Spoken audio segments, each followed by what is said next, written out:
Good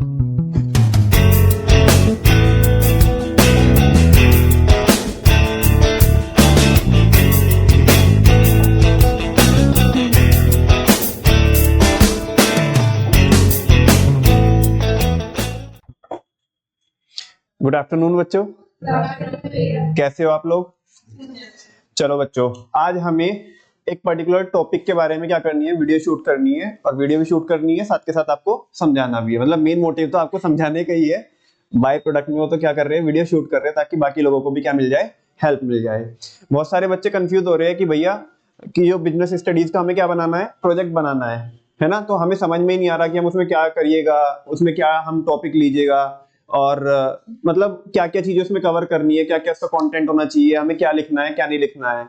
तो आज उन सारे सवालों के आपके जवाब होंगे और 20 to 30 मिनट्स में इस वीडियो को क्या करूंगा, मैं रैप अप करूंगा। ठीक है बच्चों। नमन भैया, क्या अपने मन से बताने वाले हो क्या तुम कुछ भी? नहीं बेटा, मैं अपने मन से क्यों बताऊंगा। सीबीएसई ने प्रेस्क्राइब्ड करके रखा है। सीबीएसई की मैंने पीडीएफ खोल ली, जो वो करिकुलम देते हैं और जो सिलेबस देते हैं, है ना। 24-25 की मैंने पीडीएफ ओपन करके रखी है आपके सामने। और क्या क्या चीजें आपके प्रोजेक्ट फाइल में इन्वॉल्व होनी चाहिए, है ना, वो सारी चीजें हम डिस्कस करने वाले। तो without wasting any more time शुरुआत करता हूं बच्चों। आपको क्या करना होता है, सीबीएसई 4 आपको प्रोजेक्ट देती है, मतलब ऑप्शन देती है। 4 ऑप्शन देती है, 4 में से आपको एक सेलेक्ट करना होता है 4 प्रोजेक्ट में से। वो 4 प्रोजेक्ट कौन कौन होते हैं? जो पहला प्रोजेक्ट होता है वो होता है एलिमेंट्स ऑफ बिजनेस एनवायरनमेंट, माने बिजनेस एनवायरनमेंट में से। इसकी मैं आज बात नहीं करूंगा बिकॉज मेजरली बच्चों को जो प्रोजेक्ट मिला है वो किस में से मिला है, मार्केटिंग में से मिला है, जो कि हमारा 4th ऑप्शन है ना। 4th ऑप्शन को हमने अपनी चॉइस बनाई है, मतलब चाहे तो हमारे टीचर ने बनवाई हो चॉइस हमारी, ठीक है ना, चाहे हमने अपने खुद मन से बनाई हो, ठीक है ना। वो बात अलग है, मैं उस चीज को कंसीडर नहीं कर रहा कि टीचर ने आपको बाकी 3 ऑप्शन बताए नहीं, ठीक है ना, मैं उस चीज को कंसीडर नहीं कर रहा। तो प्रोजेक्ट 1 होता है आपका एलिमेंट्स ऑफ बिजनेस एनवायरनमेंट से, इसकी मैं बात नहीं करूंगा। जो प्रोजेक्ट 2 होता है बच्चे लोगों, वो किस में से होता है आपका, प्रिंसिपल्स ऑफ मैनेजमेंट में से होता है। किसमें होता है, प्रिंसिपल्स ऑफ मैनेजमेंट में से, ठीक है ना। इसकी भी अपन लोग बात नहीं करने वाले हैं। अच्छा, नेक्स्ट है बच्चों क्या, 3rd वाला है हमारा स्टॉक एक्सचेंज से। किससे है, ये चैप्टर हमारा रहता है अभी, ठीक है ना।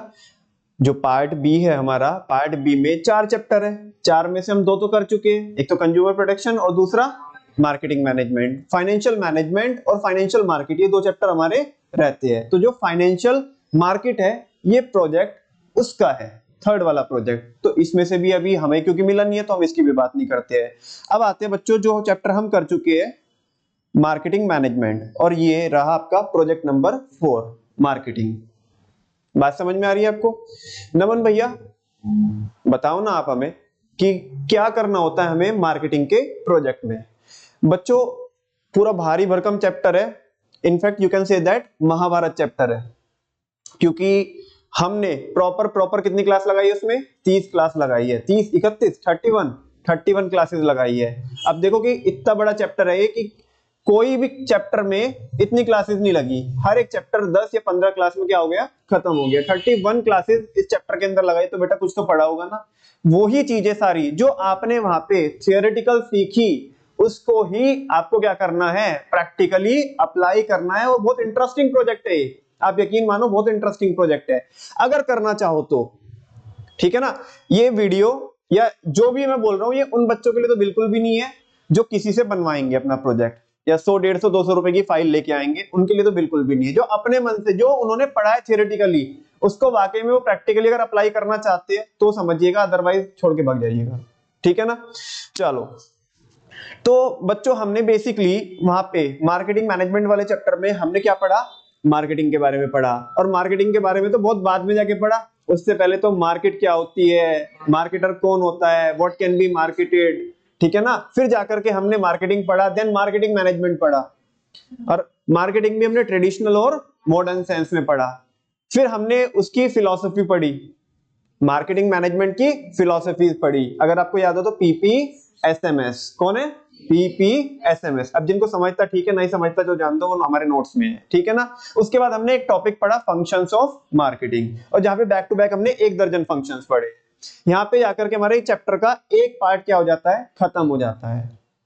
और उसके बाद हम सेकंड पार्ट चालू करते हैं 4 पीस। क्या चालू करते हैं? 4 पीस। कौन कौन? नाम तो सुना ही होगा आपने, बोलो।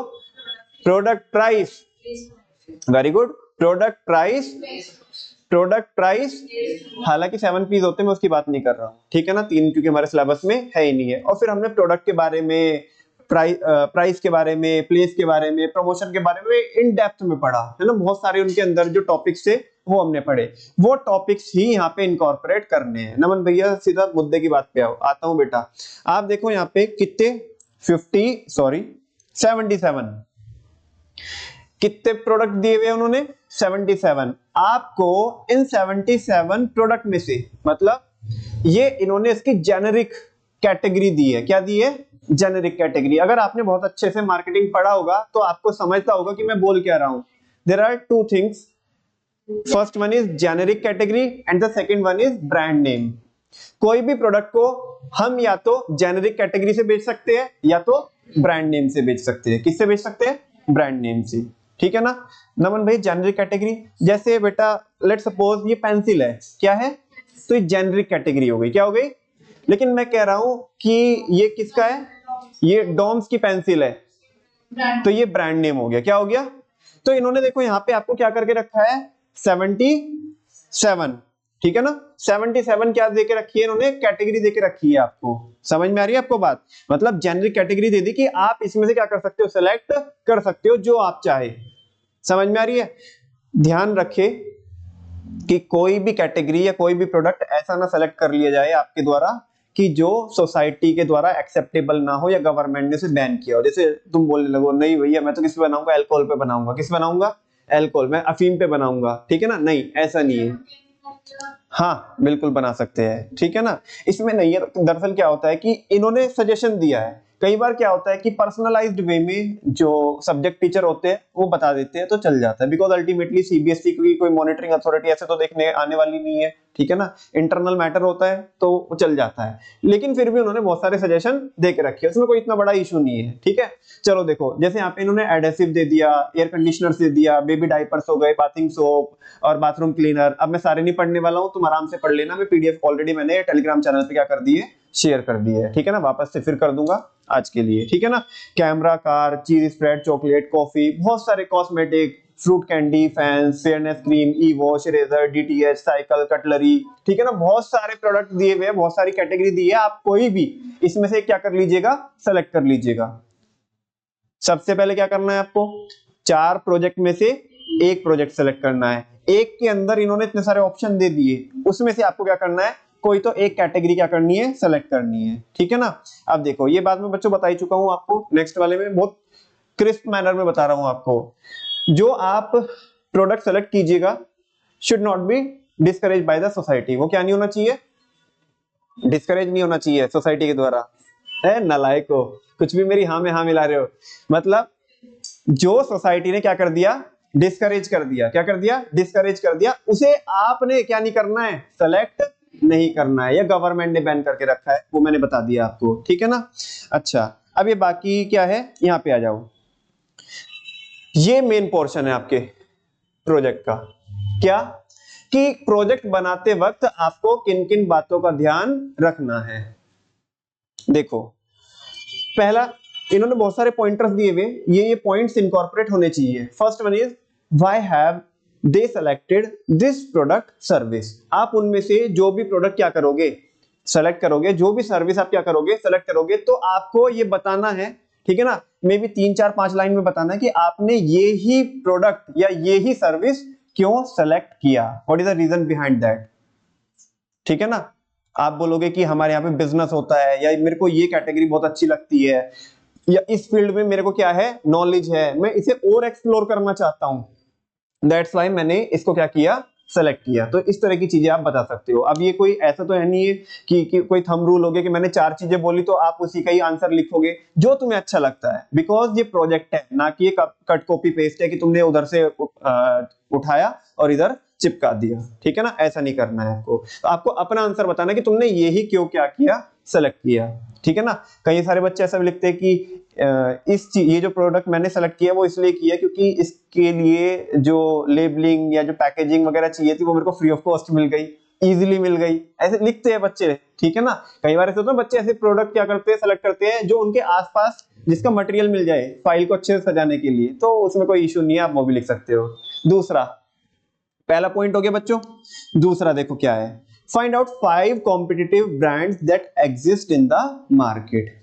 तुम्हें ऐसा नहीं करना है कि लेट सपोज तुमने डेयरी मिल्क उठाई, मतलब डेयरी मिल्क उठानी नहीं है, तुम्हें चॉकलेट उठानी है। क्या उठानी है? चॉकलेट उठानी है। तुम्हें अपना उसका कोई तो ब्रांड नेम देना, कि मतलब तुम्हें ना ये प्रोजेक्ट ऐसे बनाना है कि अगर तुम ये चॉकलेट क्या कर रहे होते, मैन्युफैक्चर कर रहे होते, तुम ये सारी चीजें कैसे हैंडल करते, उसका ब्रांड नेम क्या रखते हैं, उसकी पैकेजिंग कैसे करते हैं, लेबलिंग कैसे करते हैं, ट्रांसपोर्टेशन, ये सारी चीजें आने वाली है। ऐसे नहीं कि किसी ने बना दिया डेयरी मिल्क तो तुमने वही प्रोजेक्ट कर दिया, क्या कर दिया, छाप दिया। ऐसा नहीं करना है। तुम्हें कैटेगरी सिलेक्ट करनी है और फिर तुम्हें खुद से उसकी क्या करनी है, ब्रांडिंग, पैकेजिंग, लेबलिंग, वो सारे डिसीजन लेने हैं, ठीक है ना। तो देखो, तो अभी जैसे लेट सपोज तुमने एक चॉकलेट क्या कर ली, सेलेक्ट कर ली, और उसका तुमने कोई तो ब्रांड नेम वगैरह कुछ तो रखा होगा। अब तुम्हें उसके क्या बताने हैं, कॉम्पिटिटर बताने। क्या बताने? कॉम्पिटिटर बताने कि तुम्हारी चॉकलेट के 5 कॉम्पिटिटर मार्केट में कौन है।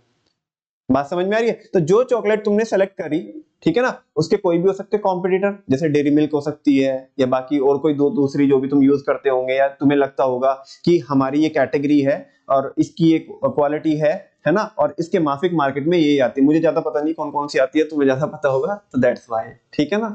हाँ जी, रहने दो भैया, झूठ मत बोलो, अरे सच्ची बोल रहा हूँ, तुम इधर देखो नालायक हो, ठीक है ना। तो 5 कॉम्पिटिटिव ब्रांड आपको क्या करने हैं, लिखने हैं। बात समझ में आई? नहीं, ऐसे शक की निगाहों से मत देखो नालायक हो। Next, what permission and licenses would be required to make the product। जो आप प्रोडक्ट क्या कर रहे हो, प्रोड्यूस कर रहे हो, उसको प्रोड्यूस करने के लिए आपको क्या क्या क्या लेने पड़ेंगे, लाइसेंस लेनी पड़ेंगे, क्या क्या परमिशन लेनी पड़ेगी। जैसे लेट सपोज अपने वो, मैं किसकी बात कर रहा हूँ, चॉकलेट की बात कर रहा हूँ, तो आपको बेटा किसका लाइसेंस लेना पड़ेगा, FSSAI का लाइसेंस लेना पड़ेगा। तो आपको ये बताना पड़ेगा लिख करके कि ये प्रोडक्शन करने के लिए हमें इसका लाइसेंस लगा, है ना। एनवायरमेंट क्लियरेंस का क्या लेना पड़ेगा, आपको लाइसेंस लेना पड़ेगा कि भाई हमारी जो फैक्ट्री है वो क्या करती है, एनवायरमेंटल फ्रेंडली है। तो इस तरह का लाइसेंस क्या लेना पड़ सकता है आपको, ठीक है ना। बात समझ में आ रही है? हाँ जी। तो नेक्स्ट क्या है, आपको और कौन कौन से लाइसेंस लेने पड़ सकते हैं, जैसे कि आपको बिजनेस करना है तो आपको GST रजिस्ट्रेशन लेना पड़ेगा। तो ये चीजें बतानी है आपको, समझ में आ रही है आपको? 1 बाय 1 चल रहे हैं। देखो पहला क्या हुआ, आपने इसको ही क्यों सेलेक्ट किया, नॉर्मल सी बात है। दूसरा, इसके 5 कॉम्पिटिटर मार्केट में कौन है। तीसरा, ये प्रोडक्ट को प्रोड्यूस करने के लिए कौन से लाइसेंस और कौन सी परमिशन की जरूरत पड़ेगी। नेक्स्ट है बच्चों, fourth one is what are your competitors unique selling proposition. तुम्हारे कॉम्पिटिटर की, वो जो तुमने 5 कॉम्पिटिटर, बहुत लेंदी नहीं लिखना है, छोटू 2 3 लाइन में लिखना है। समझ में आ रही है बात? जो तुमने 5 कॉम्पिटिटर सेलेक्ट किए, उनकी यूएसपी क्या है। यूएसपी बोले तो यूनिक सेलिंग प्रोपोजिशन, की मतलब ऐसा उनके पास क्या चीज है, उनके प्रोडक्ट में ऐसी क्या खास बात है कि जो कस्टमर उनको क्या करते हैं, प्रेफर करते हैं। उनको क्या करते हैं, प्रेफर करते हैं, है ना, उनको फेवर करते हैं, उनको क्यों खरीदते हैं। बेटा तुम मेरे पास आते हो, कोई तो, मैं कहता हूं कि मेरे में 1000 कमी है, कोई तो एक ऐसी बात होगी कि जिसको लेकर के तुम मेरे पास आते हो। से सुनो, that is the USP of me. बात समझ में आ रही है ना? हाँ बोलो ना। अगर आप किसी, बहुत सारे बच्चे कहीं और भी जाते हैं, बहुत अच्छी बात है, जाते हैं, है ना, तो उन्हें वहां पे उनके अंदर कोई क्या लगी होगी, यूएसपी लगी होगी कि जो रमन भैया के अंदर नहीं होगी, तो दैट्स व्हाई वो वहां पे जाते हैं। समझ में आ रही है बात? तो वो यूएसपी, यूनिक सेलिंग प्रोपोजिशन, मतलब मेरे अंदर वो क्या खास बात है कि जिसको लेकर के कस्टमर मेरे को प्रेफर करता है। ये तो मैं अपने लिए बता रहा हूं, वैसे बता रहा हूं। यहाँ पे क्या बताना भी आपको, जो आपके कॉम्पिटिटर है उनकी आपको अच्छी चीज निकालनी है। नमन भैया हम तो प्रोजेक्ट में इन्हें अपने बारे में बात करानी चाहिए ना, अरे ठीक है वो कर लेंगे अपने बारे में बात, लेकिन ये भी तो पता होना चाहिए ना कि कॉम्पिटिटर के पास ऐसी क्या खास बात है, उसके पास क्या स्ट्रेंथ है। समझ में आ रही है बात? तो वो हो गया। नेक्स्ट है बच्चों, does your product have any range, give details. क्या आपके प्रोडक्ट की कोई रेंज है? अगर है, मैंडेटरी नहीं है ये बताना, अगर रेंज है तो डिटेल्स दीजिएगा, और नहीं है तो नहीं। अरे ऐसे होता ना, जैसे अब डेयरी मिल्क की मैं बात करता हूं, तो डेयरी मिल्क में रेंज आती कि नहीं आती है, आप बताओ कौन कौन आते हैं। मुझे पता है डेयरी मिल्क आती है बस, और आप बोलो और क्या आता है उसमें रेंज। उसमें नहीं, चलो ठीक है वो, हाँ ओरियो हो गया, ठीक है ना, उसमें फ्रूट एंड नट्स हो गया, कौन सी ब्राउनी भी आती है कोई, अच्छा केक भी आते हैं, डार्क चॉकलेट, अब देखो कितनी ये तुम बता रहे हो, ठीक है ना। एक और तो सुना है मैंने, वो बबली आती है एक, है ना, बबली भी आती है ना कोई तो, हाँ क्या अच्छा सिल्क भी कह रहे हैं, कह रहे कि सिल्क भी आती है, हाँ जी। तो देखो ये रेंज हो गई, क्या हो गई, रेंज, ए नालायक इधर देख लो। तो कह रहे हैं कि does your product have any range, give details, अगर कोई रेंज है तो उनकी भी डिटेल्स दीजिएगा, ठीक है ना, मैंडेटरी कुछ नहीं है, ये क्या है, ऑप्शनल है तो बताइएगा, और नहीं है तो कहने का मतलब ये, अगर प्रोजेक्ट को सिंपल रखना है तो स्किप भी कर सकते हो। नेक्स्ट क्या है बच्चों, what is the name of your product, ये मैं बता ही चुका हूं आपको, है ना। अभी किसी को मार्केट से नहीं उठाना है आपको। बहुत सारे बच्चे क्या करते हैं, मैं तो डेयरी मिल्क पे बना रहा, मैं क्यों बना रहा हूं डेयरी मिल्क पे, तो अपना प्रोडक्ट क्या करना है, तेरे को प्रोड्यूस करना है ना, ये बिल्कुल ऐसे ही, ये प्रोजेक्ट आपको वो फील दे रहा है कि तुम मार्केटर हो, तुम क्या हो, मार्केटर हो, तुम्हें मार्केट में प्रोडक्ट क्या करना है, लॉन्च करना है, तो तुम क्या करोगे, कैसे करोगे, वो चीजें। तो आपको क्या देना है यहाँ पे, आपके प्रोडक्ट का क्या देना है, नाम देना है, माने ब्रांडिंग करनी है, क्या करनी है, ब्रांडिंग। नेक्स्ट क्या है बच्चों, एंड लिस्ट इट्स फीचर्स, उसके फीचर्स क्या है, मतलब आपका प्रोडक्ट जो है वो कस्टमर को कैसे हेल्प करने वाला है।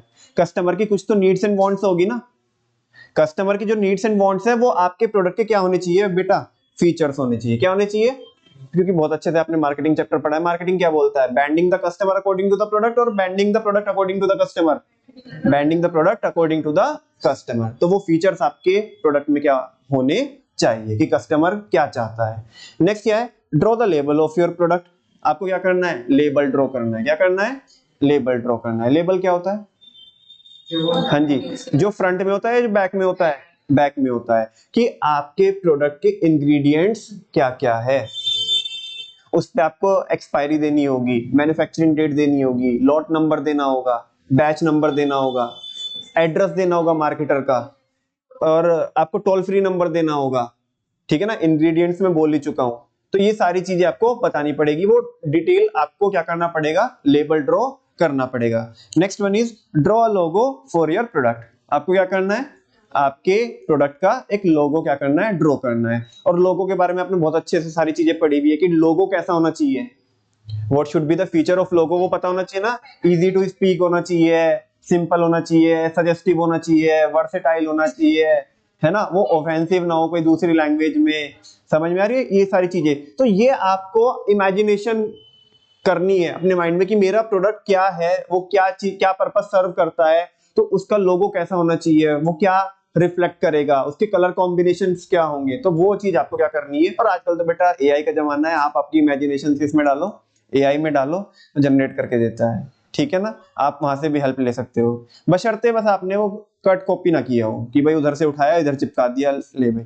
बहुत इंटरेस्टिंग है, सही में बता रहा हूं, अगर थोड़ा टीचर ध्यान से कराए, है ना, बच्चों की हेल्प करे। वो ऊपर लिखा है इन्होंने कि ये प्रोजेक्ट के दौरान टीचर ने क्या बनना चाहिए, फैसिलिटेटर बनना चाहिए, क्या बनना चाहिए, फैसिलिटेटर, कि जो हमने चैप्टर पढ़ाया है वो चैप्टर को लिंक करे इस प्रोजेक्ट से, और फिर बच्चे की क्या करे, मतलब हेल्प करे डे टू डे बेसिस पे। प्रॉपर पीरियड्स दिए हुए इसके कि इस प्रोजेक्ट को बनाने के लिए इतने पीरियड्स हमें क्या करने अलॉट करने, सीबीएसई ने अलॉट करके रखे इसके लिए, कितने पीरियड्स हमें क्या करने हैं, अलॉट करने हैं प्रोजेक्ट के लिए, ठीक है ना। तो तब तो इंटरेस्ट जनरेट होगा कि यार हाँ हमने कुछ तो अच्छा चैप्टर पढ़ा है और कुछ तो हमें प्रोजेक्ट बनाना है, ठीक है ना। नेक्स्ट क्या है बच्चे, लोगो हो गया। अभी क्या करना है, टैगलाइन क्या करनी है, ड्रॉ करनी है, ठीक है ना। टैगलाइन आपको आपके प्रोडक्ट के लिए तैयार करनी है, और टैगलाइन जो आपके प्रोडक्ट में सब कुछ क्या कर दे, बयां कर दे, ठीक है ना, पता ना टैगलाइन। जैसे वो किसकी है, पहले इस्तेमाल करे फिर विश्वास करे, एकदम से तुम्हें ब्रांड का नाम याद आता है ना, फिर उसकी जेनरिक कैटेगरी नाम याद आती है कि भाई ये तो क्या है, वॉशिंग पाउडर है, क्या है, वॉशिंग पाउडर, ठीक है ना। ऐसे जैसे वो है कि अभी टैगलाइन अगर बोले प्रॉपर, एक उन्होंने राइम बनाई हुई है, एक और डिटर्जेंट पाउडर है उसकी राइम बनाई हुई है, उससे तुम्हें एकदम से याद आ जाता है, दूध सी सफेदी, नाम भी आ गया, है ना, हाँ बोलो ना, एकदम से याद आ जाता है कि नहीं आ जाता है, तो वो चीज है, ठीक है। तो टैगलाइन हो गई। नेक्स्ट है, what is the selling price of your competitor product, तुम्हारा जो कॉम्पिटिटर है उसके प्रोडक्ट के सेलिंग प्राइस क्या है, तुम्हें ये डिटेल्स देनी है। अच्छा, अब उसमें भी आपको 3 डिटेल्स देनी है कि जो तुम्हारा कॉम्पिटिटर है वो कंज्यूमर को कितने में बेचता है, रिटेलर को कितने में बेचता है और होलसेलर को कितने में बेचता है। नमन भैया कैसे बताएंगे बेटा, टेबल बनानी है। क्या बनानी है, टेबल। इसके लिए बहुत ज्यादा इंग्लिश नहीं लिखनी है, बहुत ज्यादा ज्ञान नहीं लिखना है, बस हेडिंग डालनी है कि selling price of that particular competitor, उसका नाम लिख करके और एक टेबल बनानी है। तुमने यार स्टैट्स में सीखा ही है 11th क्लास में कि क्लासिफिकेशन कैसे किया जाता है, टैबुलेशन कैसे किया जाता है। तो आपको वो क्या करना है, टेबल बनानी है। यहाँ पे लिख के कि price to consumer, price to wholesaler, price to retailer, यहाँ पे तो ऐसे डालोगे कॉलम में तो, और रो में क्या डालोगे, 5 कॉम्पिटिटर एक एक उसमें डालो। समझ में आ रही है, और सबके लिखते चले जाओ। देखो एक ही टेबल में तुम्हें लगेगा अरे नमन भैया अगर हम ऐसे लिखेंगे इसे तो ऐसे तो कितने पेज भर जाएंगे, है ना, 8-10 पेज भर जाएंगे। भरना ही नहीं है 8-10 पेज बेटा, आधे पेज में काम हो जाना है, और मुश्किल से मुश्किल एक पेज में टेबल बनानी है और उसमें लिखना है आपको। समझ में आई बात, ये हो गया। नेक्स्ट है what is the profit margin in percentage to the. अभी इसका क्या बताना है, प्रॉफिट मार्जिन बताना है। क्या बताना है, प्रॉफिट मार्जिन। देखो कॉस्ट पता होगी और सेलिंग प्राइस पता होगा, उसके बीच का जो गैप हो गया वो प्रॉफिट हो गया, और वो प्रॉफिट को क्या निकाल लो आप, उसकी परसेंटेज निकाल लो। क्या निकाल लो, परसेंटेज निकाल लो। और ये भी ऐसे टेबल में रखना है आपको कि मैन्युफैक्चरर और होलसेलर और रिटेलर का प्रॉफिट मार्जिन कितना कितना। क्या चीज, डायरेक्ट अगर कस्टमर को सेल है तो हाँ तो निकल जाएगा कि जो हमारी कॉस्ट है और कस्टमर को कितने बेचते भी, मतलब ना ना ना, वो ऐसा है ना कि अगर हम मैन्युफैक्चरर को बेचते हैं तो कितने में बेचते हैं और उसकी कॉस्ट क्या पड़ती है हमें, तो उसका वो गैप निकाल के वो परसेंटेज, तुम्हें परसेंटेज तो सारी निकाल के दिखानी है। समझ में आ रही है ना बात। ऐसा नहीं है तुम ये बोल रहे हो कि अगर हम इसको बेचते हैं, कंज्यूमर को बेचते हैं, तो हम उसको मैन्युफैक्चरर उसको नहीं बेचता होगा, होलसेलर को, रिटेलर को, ठीक है ना। डायरेक्ट चैनल्स भी तो होते हैं, इनडायरेक्ट दोनों ही होते हैं ना। देखो अगर क्या है कि हम अपनी खुद की वेबसाइट से बेच रहे हैं तो डायरेक्ट चैनल हो गया, तो कंज्यूमर वाला केस आ गया। लेकिन अगर हम इनडायरेक्ट चैनल यूज करते तो वहां पे रिटेलर और होलसेलर और एजेंट आएंगे, तो वो वाली चीज आ गई। समझ में, उसका भी क्वेश्चन आएगा आगे कि तुम कौन से चैनल्स यूज करते हो। ऐसा नहीं है कि तुम इसी सीक्वेंस में से लेके चलो। समझ में आ रही है बात, सीक्वेंस तुम ऊपर नीचे क्या कर सकते हो, एडजस्ट कर सकते हो। हालांकि इन्होंने ये जो चीज बोली इसके पहले वो वाला क्वेश्चन आना चाहिए था, चैनल्स ऑफ डिस्ट्रीब्यूशन वाला, वो इन्होंने नीचे डाला है, कोई बात नहीं, वो देख लेंगे हम, ठीक है।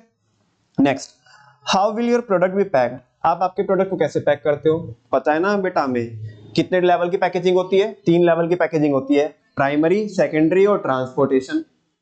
तो आप बताइएगा कि आपके प्रोडक्ट के केस में खाली प्राइमरी लगती है, प्राइमरी या सेकेंडरी लगती है, साथ में ट्रांसपोर्टेशन भी लगती है, तो बताना पड़ेगा आपको, ठीक है ना। समझ में आ रही है बात। नेक्स्ट है विच चैनल ऑफ डिस्ट्रीब्यूशन। देखो इनने यहाँ पे दिया है वाला question, which channel of distribution are you going to use. आप कौन सा जो डिस्ट्रीब्यूशन चैनल है उसे यूज करने वाले हो। गिव रीजंस फॉर सिलेक्शन, और उसके फैक्टर है देखो बहुत सारे, factor affecting choice of channels of distribution एक टॉपिक है कि नहीं है, तो वो वहां से हेल्प लेकर के आपको ये बताना पड़ेगा कि हमने ये ही चैनल सेलेक्ट क्यों किया, डायरेक्ट या इनडायरेक्ट, तो वो चीज हो गई। नेक्स्ट है decisions related to where housing.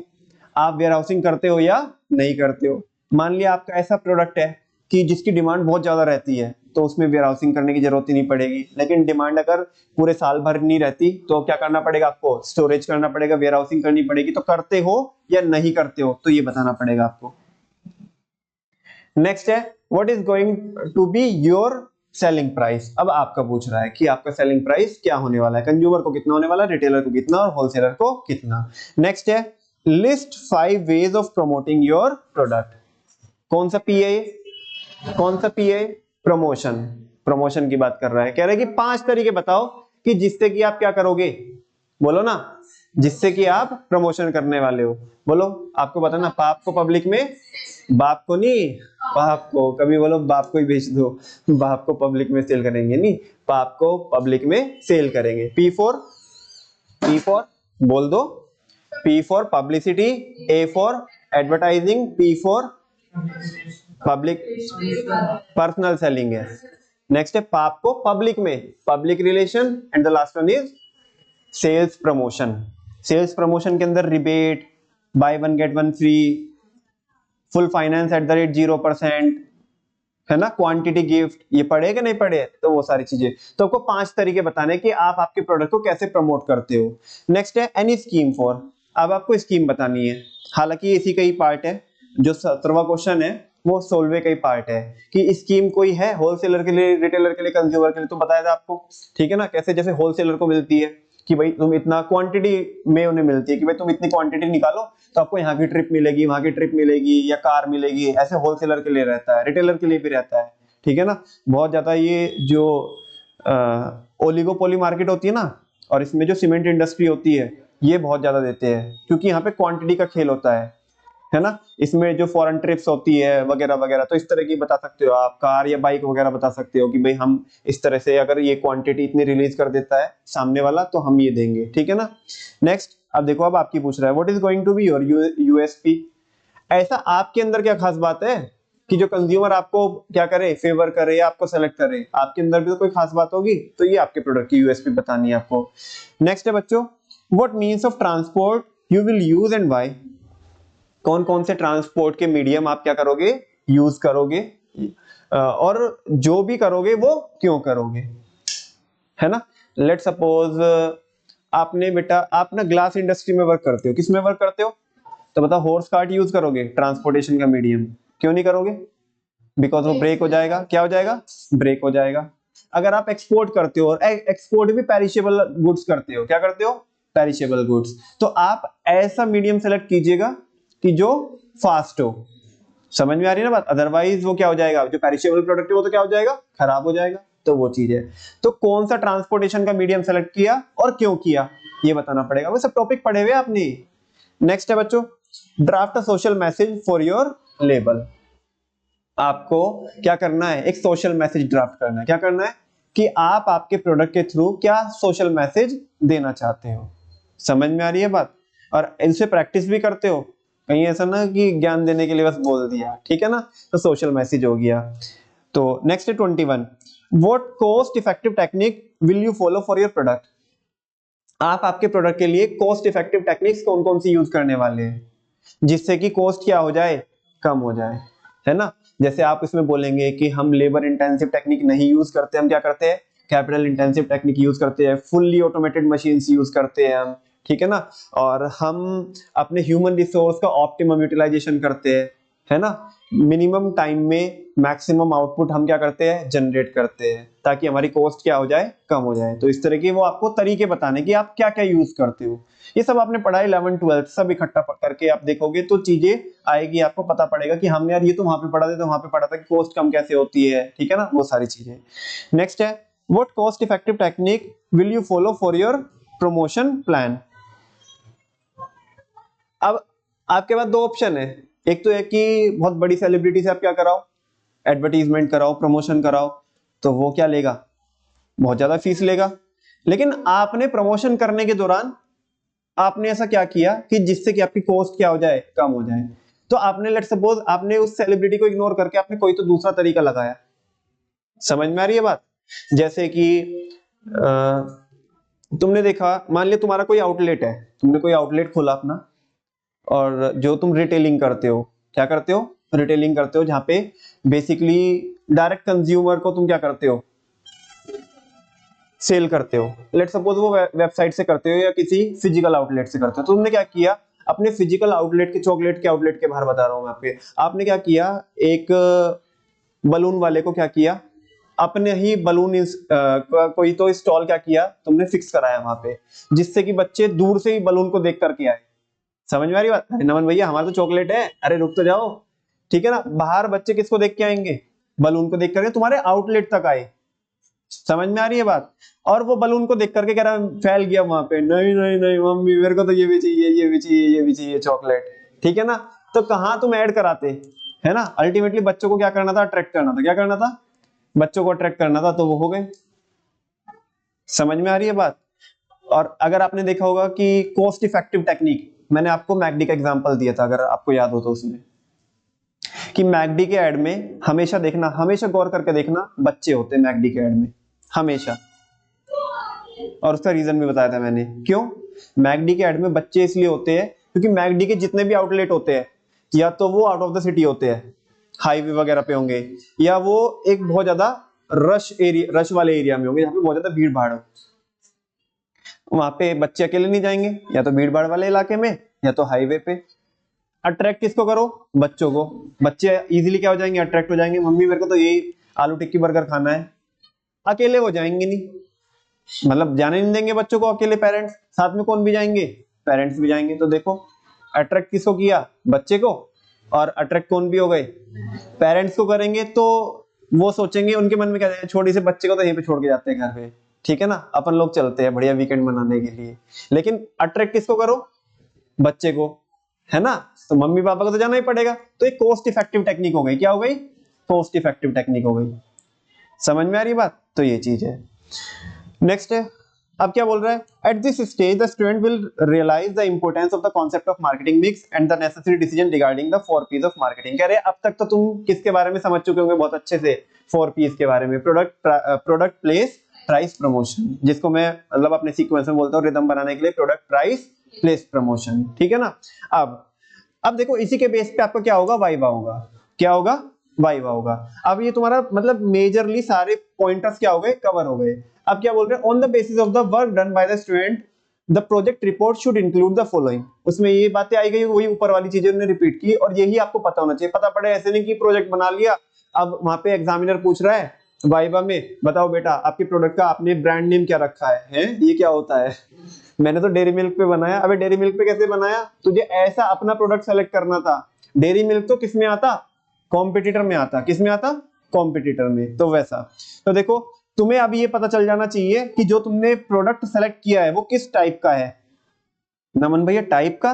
अरे बेटा वो कंज्यूमर गुड्स है या कैपिटल गुड्स है? कंज्यूमर में भी पेरिशेबल है, ड्यूरेबल है या सेमी ड्यूरेबल है, वो आपको पता होना चाहिए, है ना। जब वो प्रोजेक्ट आपने अच्छे से बनाया हो तभी तो आप इन चीजों का आंसर कर पाओगे ना, वो चीज है। तो बोल रहे टाइप ऑफ प्रोडक्ट आपको पता चल जाएगा, सर्विस पता चल जाएगी, identified and the consumer industries, वो बोल रहा है आगे प्रोसेस इन्वॉल्व देयरिन, और उसमें क्या क्या प्रोसेस होते हैं, मतलब कैसे कैसे बनता है वो, ठीक है ना, नॉर्मली।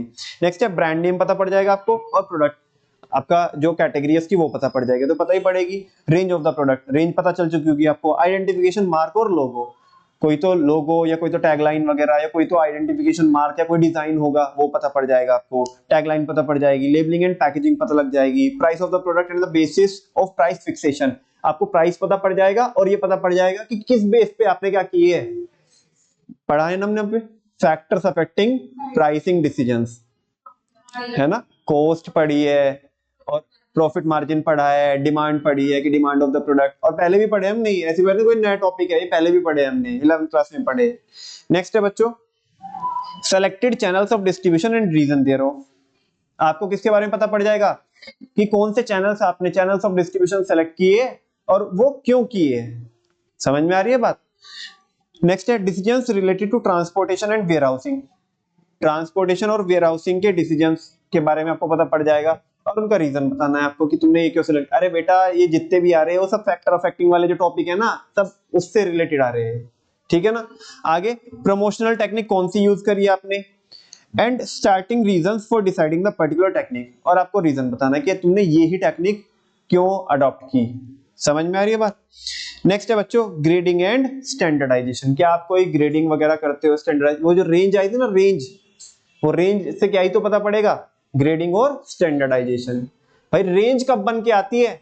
जब तुमने स्टैंडर्ड बना के ग्रेडिंग करी होगी तभी तो रेंज बन के आएगी। टाटा का मैंने एग्जांपल दिया था पढ़ाते वक्त आपको, टाटा टी जो आती है, टाटा प्रीमियम आती है, टाटा अग्नि आती है, टाटा गोल्ड आती है। समझ में आ रही है। हमने कुछ तो स्टैंडर्ड बना के उन्हें ग्रेड किया होगा ना, तभी तो रेंज बन के आई। तो वो चीज है। बस आपको क्या करना है, फाइनली प्रोजेक्ट अपना प्रेजेंट करना है, सबमिट करना है। वो फालतू की बात बताई इन्होंने, बस ये देख लो यहाँ पे 25 से 30 पेज में आपका क्या होना चाहिए, प्रोजेक्ट होना चाहिए। बहुत सारे बच्चे लगे पड़े हैं, वो मैं करूंगा 60 पेज, अच्छा तूने 60 करे, मैं करूंगा 70 पेज, मैं बनाऊंगा ऐसी वैसी। अरे फालतू का दिमाग नहीं चलाने का। बहुत छोटी छोटी जितने भी क्वेश्चन उन्होंने दिए उनके तुम्हें आंसर करने 2-2, 5-5 लाइन में, ये तुम्हारा प्रोजेक्ट है, ठीक है ना। आधे बच्चे क्या कर रहे हैं, छाप रहे हैं, लगे पड़े हैं, 60-70 पेज 80 पेज भर दिए, कोई मतलब नहीं बनता है ना। 80 पेज भर के भी आया ना हो एक अंकर भी, तो क्या फायदा। अच्छा तो ये है कि सीख करके 20, 25, 30 पेज बनाओ, वो अच्छा है, ठीक है ना। तो बस इन्होंने यहाँ पे रिक्वायरमेंट बताई कि वो 25 से 30 पेज में होना चाहिए, हैंड रिटन होना चाहिए। आधे लोग क्या करते हैं, मैं तो वर्ड सेट क्या कर दूंगा, वर्ड फाइल टाइप कर दूंगा और उसके बाद प्रिंट निकलवा लूंगा, हट नेक्स्ट क्या है, the project should be presented in a neat folder. ऐसे ही नहीं और कि आपके सब्जेक्ट टीचर के सामने लेके जा रहे हो, लो जी लो कर दो चेक, ये रे पेज, और एक पेज इधर बिखरा फिर रहा है, एक दूसरा इधर जा रहा है ना। इस दिल के टुकड़े हजार हुए, कोई यहाँ गिरा कोई वहां गिरा, ऐसा काम नहीं करना है, ठीक है ना। दिल को सहेज के रखना है, तोड़ना नहीं है, ऐसे जोड़ना है। वो कैसे जुड़ेगा, फोल्डर में, एक अच्छे से फोल्डर में लगा के जाना है, ठीक है ना। आजकल तो बच्चे भी फोल्डर में बहुत पैसे खर्च करते हैं, हमारे जमाने में तो 5 रुपए की फाइल लाते थे, अभी तो बच्चे बहुत महंगे महंगे फोल्डर लेके आते हैं। खैर, अब अपने काम की बात सुनो, वो बात अलग है कि तुम्हारे स्कूल वाले करे या नहीं करे। The project report should be developed in the following sequence. Cover page should include the title of the project. पहले कवर पेज होना चाहिए जिसमें प्रोजेक्ट का क्या होना चाहिए, टाइटल होना चाहिए, स्टूडेंट की इंफॉर्मेशन होनी चाहिए, स्कूल और ईयर होना चाहिए उसमें, लिस्ट ऑफ कंटेंट माने इंडेक्स होना चाहिए। अब नेक्स्ट, एक्नॉलेजमेंट एंड प्रीफेस। आपको क्या देना है, एक्नॉलेजमेंट देना है। आप उसमें मेरा नाम भी डाल सकते हो क्योंकि मैंने आपकी हेल्प करी है। देखो, अरे मैं अपने मन से नहीं बोल रहा, देखो यहाँ पे लिखा है, सीबीएसई ने लिख के दिया है बेटा, ठीक है ना। Acknowledging the institution, the places visited and the persons who have helped, ठीक है ना। जिसने आपकी, कोई इंस्टीट्यूशन जिसने आपकी नहीं, जिस दुकान से जो प्रोजेक्ट आपने सेलेक्ट किया उसके कॉम्पिटिटर आप लेके आओगे, जिस कन्फेक्शनरी पे से या जिस भी जहां से भी आप वो मटेरियल उठा करके लेके आए, वो लेबलिंग का, पैकेजिंग वगैरह का, या जो भी तुम्हें इंफॉर्मेशन लगी, ठीक है ना, उस इंस्टीट्यूशन का, उस प्लेस जहां पे तुमने विजिट किया है, जिस इंसान ने तुम्हारी हेल्प की है ना, उसको उसका क्रेडिट देने में कुछ नहीं जाता, ऐसा सीबीएसई बोलती है, ठीक है ना। वो बात अलग है, किसी को चुल मच जाएगी, लेकिन हाँ जी। फिर आपको इंट्रोडक्शन देना है, क्या देना है, इंट्रोडक्शन, ठीक है ना, कि बेसिक उसमें से ही कि तुमने ये प्रोजेक्ट सेलेक्ट क्यों किया वगैरह वगैरह, वो चीजें आ जाएगी। फिर टॉपिक विद सुटेबल हेडिंग, फिर आपको क्या करने हैं, टॉपिक्स देने हैं कि टॉपिक्स क्या क्या कवर किए, वो माने वही 4 पीस कवर किया आपने उनकी। हाँ, सर्टिफिकेट किस चीज का, हाँ वो देख, इसमें आ जाएगा कहीं ना कहीं तो आ जाएगा, वो नीचे होगा ना, वो नीचे सिग्नेचर करके वो देंगे, ठीक है ना, वो आ जाएगा इसमें। टॉपिक विद सुटेबल हेडिंग हो गया। Planning and activities done during the project if any, तुमने क्या प्लानिंग करी और क्या क्या एक्टिविटीज तुमने परफॉर्म करी, वो क्या ही रहे तो हम स्किप करने वाले हैं। Observation and finding of the visit, तुमने क्या ऑब्जर्व किया, ये भी मुझे लगता है कि तुम नहीं करने वाले हो, ठीक है ना, हालांकि करोगे तो अच्छा रहेगा। नेक्स्ट है कंक्लूजन, समराइज सजेशन और finding future scope of study, मतलब ये जो तुमने आज किया है कि इसमें कहीं तुम्हें कुछ लगता है कि भाई फ्यूचर में तुम कुछ सुधार कर सको या कुछ अपना करोगे तो तुम क्या करोगे वगैरह वगैरह। फोटोग्राफ्स लगा सकते हो आप, अपेंडिक्स और टीचर ऑब्जर्वेशन, ये आगे जो आप बोल रहे हो ना सर्टिफिकेट बोल रहे हो, सुनो जो सर्टिफिकेट बोल रहे हो वो ही आ गया, टीचर्स ऑब्जर्वेशन और सिग्नेचर ऑफ द टीचर, बस यही तो सर्टिफिकेट बोल रहे हैं आप, ठीक है ना। और at the completion of the evaluation of the project it should be punched in the centre so that the report may not be reused but is available for reference only. ये teacher के लिए मतलब guidance दी है कि उसे जब आप mark कर दीजिएगा, चेक कर दीजिएगा, तो ऐसा ना हो कि कहीं वो रीयूज हो जाए वो प्रोजेक्ट, ठीक है ना। इस तरीके से आपको क्या करना है, मार्क करना है। अब देखो ये तुम्हारे काम की बात है, जो कि ये थोड़ा बच्चों के साथ अन्याय होता है। सीबीएसई ने बोल के रखा है the project will be return after evaluation. एक बार इवैल्यूएट कर दिया आपका जो प्रोजेक्ट है वो बच्चे को रिटर्न कर देना चाहिए, लेकिन स्कूल अपने ऑप्शन पे द स्कूल में कीप द बेस्ट प्रोजेक्ट, है ना। वो बेस्ट प्रोजेक्ट जो है वो खाली रेफरेंस पर्पस के लिए अपने पास रख सकते हैं, मतलब टीचर नेक्स्ट बैच को दिखाने के लिए, ठीक है ना। तो ये चीज है बच्चों। और यहाँ पे बस फाइनली एलोकेशन दिया है किसका, देखो 20 नंबर का प्रोजेक्ट है आपका, 50 नंबर का तो पार्ट ए हो गया, पार्ट बी कितने नंबर का हो गया आपका, 30 नंबर का हो गया। कैसे कैसे, कंज्यूमर प्रोडक्शन और मार्केटिंग मैनेजमेंट 15 नंबर का, और फाइनेंशियल मैनेजमेंट और फाइनेंशियल मार्केट कितने नंबर का, 15 नंबर का। बाकी बचा हुआ 20 नंबर का ये प्रोजेक्ट हो गया। उसका प्रोजेक्ट का भी एलोकेशन देखो, इनिशिएटिव, कोऑपरेटिवनेस एंड पार्टिसिपेशन जो कि बच्चों का ऑलमोस्ट क्या रहता है, 0 रहता है ना। उसके 2 नंबर होते हैं। क्रिएटिविटी इन प्रेजेंटेशन, आपने प्रेजेंटेशन में क्या क्रिएटिविटी दिखाई, उसके 2 नंबर होते हैं। Content, observation and research work, क्या रिजर्व करी अपनी रिसर्च करी, कंटेंट आपने कैसा लिखा है, आपकी ऑब्जर्वेशन क्या रही, उसके 4 नंबर होते हैं। सिचुएशन को जो आपने एनालाइज किया, ठीक है ना, उसके 4 नंबर होते हैं। मतलब ये बेसिकली क्या होता है, सिचुएशन को एनालाइज करना कि तुम्हारा जैसे तुम्हारा जो प्रोडक्ट है उसके लिए तुमने यही ट्रांसपोर्टेशन मीडियम सेलेक्ट क्यों किया, ये जो तुम्हारी क्या है, एनालिसिस है सिचुएशन को। मतलब अब जैसे कोई है, मैं अभी बता रहा था आपको कि आप कोई तो ग्लास के बिजनेस में एंटर किए हो और ट्रांसपोर्टेशन मीडियम तुमने क्या कर लिया यूज, उसने बच्चे ने लिखा है हॉर्स कार्ट, तो ये वाहियात वाली बात है कि नहीं है, तो वाहियात बनाए बिल्कुल। तो ये सिचुएशन को आपने एनालिसिस कैसे किया, उसके कितने नंबर है बेटा, 4 नंबर है। है ना। सबसे ज्यादा किसके है, 8 नंबर है किसके, वाइवा के, और टोटल लगा करके कितने हो जाते हैं बेटा, 20 मार्क्स हो जाते हैं। इसी के साथ पूरी डिटेल्स मैंने आपको बता दी, ठीक है ना।